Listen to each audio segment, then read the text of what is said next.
Once upon a time, in a faraway kingdom, there lived a kind and gentle young girl named Cinderella.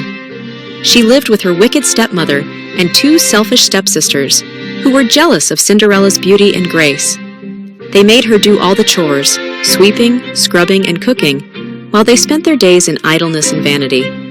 Despite the cruelty she faced, Cinderella never lost her kind heart. She often found solace in the company of the birds and mice that lived in the house, who became her only friends.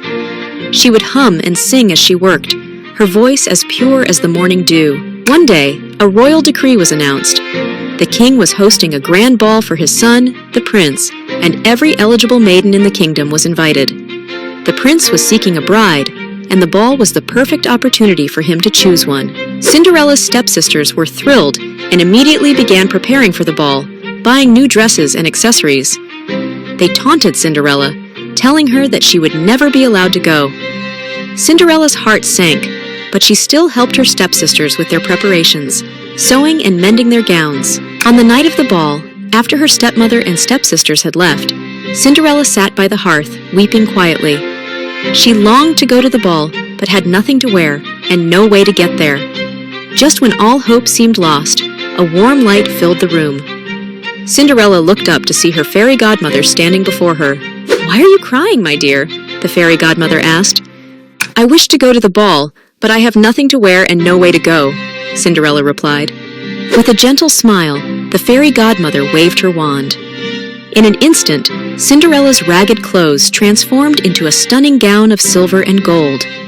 On her feet appeared a pair of delicate glass slippers.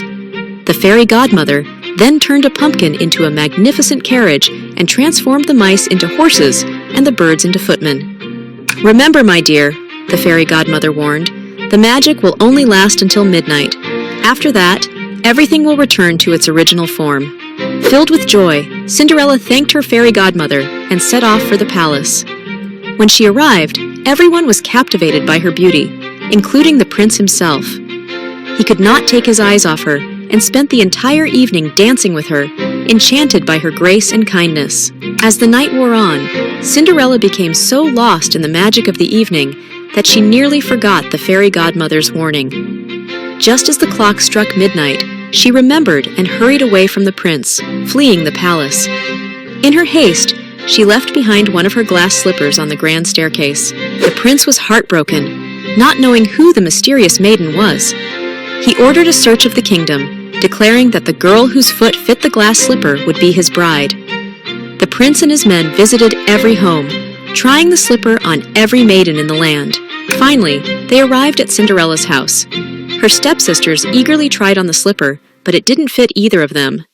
Just as the prince was about to leave, Cinderella appeared. Her stepmother and stepsisters tried to stop her, but the prince insisted she try on the slipper. To everyone's amazement, the slipper fit perfectly. Cinderella then revealed the other slipper she had kept, and the prince knew he had found his true love. He took her hand, and they were married in a grand celebration soon after. Cinderella forgave her stepmother and stepsisters, but she never returned to live with them. Instead, she and the prince lived happily ever after in the palace, where Cinderella's kindness and goodness became legendary throughout the kingdom.